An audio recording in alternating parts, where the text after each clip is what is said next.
The ferry deck shimmered under strands of warm golden lights. Each bulb reflected softly on the polished floor as the vessel cut through the dark water.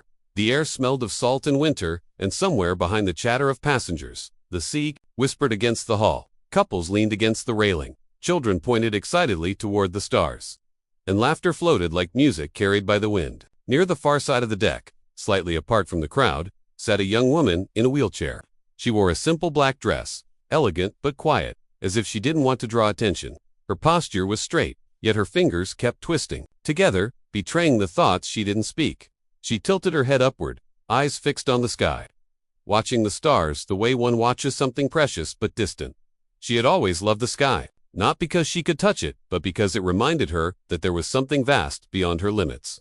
From where she sat, the railing cut across her view, forcing her to imagine the rest, the endless stretch, the depth, the freedom. She smiled anyway, though a small ache lived behind that smile. Tonight felt special, almost magical, yet also painfully familiar. The world standing just a little too high.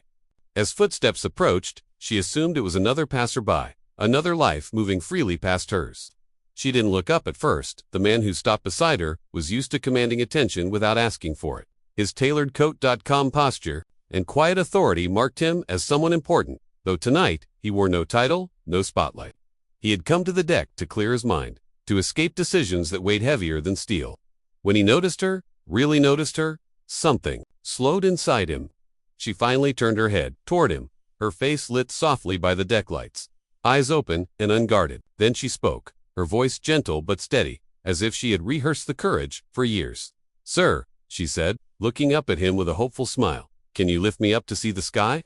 The question lingered between them, fragile as glass. For a moment, he forgot the cold, the ocean, the people drifting past. He only saw her, waiting, not demanding, not begging, just hoping. His instinct was to hesitate. Years of rules, caution, and public eyes rose in his mind. He was a man trained to calculate risk, to keep distance, to avoid anything that could be misunderstood. Around them, strangers laughed and leaned into one another. Unaware that something quietly important was unfolding, he studied her face, searching for doubt or fear, but found neither. There was trust there, unearned, yet freely given. Slowly, he exhaled and nodded. "All right," he said softly, as if the moment might shatter if he spoke louder. He set his coat aside and stepped closer, kneeling so they were eye level. The deck felt colder beneath him, but her hands, when he reached for them, were warm and light. She smiled at the contact, a nervous smile that trembled just enough to show how much this meant. "Just be careful," she whispered. He offered a reassuring nod, placing one arm securely behind her back and the other beneath her knees. As he lifted her, time seemed to stretch. Her breath caught, not in fear, but in disbelief. The world shifted for her. The railing fell away. The crowd blurred. And suddenly, there was nothing between her and the open sky. A soft gasp escaped her lips, and her fingers tightened around his sleeve, as if she were holding on to a dream. He steadied her, surprised by how natural it felt, by how this simple act carried more weight than any deal he had ever signed. For a few heartbeats, neither of them spoke. The ferry continued its steady journey, the low hum of the engines blending with the hush of the sea below. From where she was held, the sky seemed impossibly wide, scattered with stars like secrets finally revealed. A streak of light cut across the darkness, and her eyes followed it, wide and shining. "I've never seen it like this," she breathed, her voice trembling with wonder. The wind brushed her hair across his shoulder, and he could feel her heartbeat through the thin fabric of her dress, quick and alive. She began to talk softly, as if afraid to disturb the moment. She told him how, since childhood, she had memorized the sky from books and screens, imagining how it must feel to look up without barriers. She spoke of nights spent near windows, craning her neck, pretending the ceiling wasn't there. He listened, truly listened, something he realized he rarely did anymore. In return, he admitted that he had spent countless nights at the top of glass towers, surrounded by wealth and power, yet always feeling strangely disconnected from the same sky she loved. "I thought being higher meant being closer," he said, quietly, "but I think I stopped looking a long time ago." Another shooting star passed, brighter than the first. Without thinking, she closed her eyes and rested her forehead gently against his chest, a silent thank you wrapped in trust. He held her a little tighter, not out of fear of dropping her, but because the moment felt fragile and sacred. Around them, the world kept moving, unaware that two lives, one used to being carried by machines, the other by ambition, had met in the same place beneath the same endless sky. Asterisk reluctantly. He shifted his weight, aware that his arms were beginning to tire, yet wishing the moment didn't have to end. He lowered her slowly, carefully, as though bringing her back to the deck might break something delicate between them.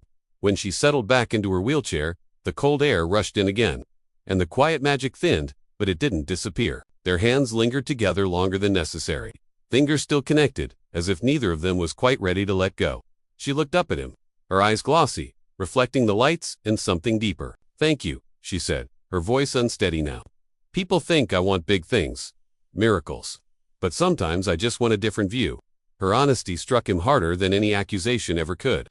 He straightened, suddenly feeling exposed in a way boardrooms had never made him feel. "I've spent my life chasing bigger views," he replied, a faint smile forming, "and I think I forgot what they're for." Around them, a few passengers pretended not to stare, yet their softened expressions betrayed what they had witnessed. The CEO didn't notice. His attention stayed with her, with the quiet courage it took to ask for help and the strength it took to accept it. He draped his coat gently over her shoulders to shield her from the wind, an instinctive gesture that surprised them both. She laughed softly. They sound light and warm, and for the first time that night, she wasn't looking up at the sky alone.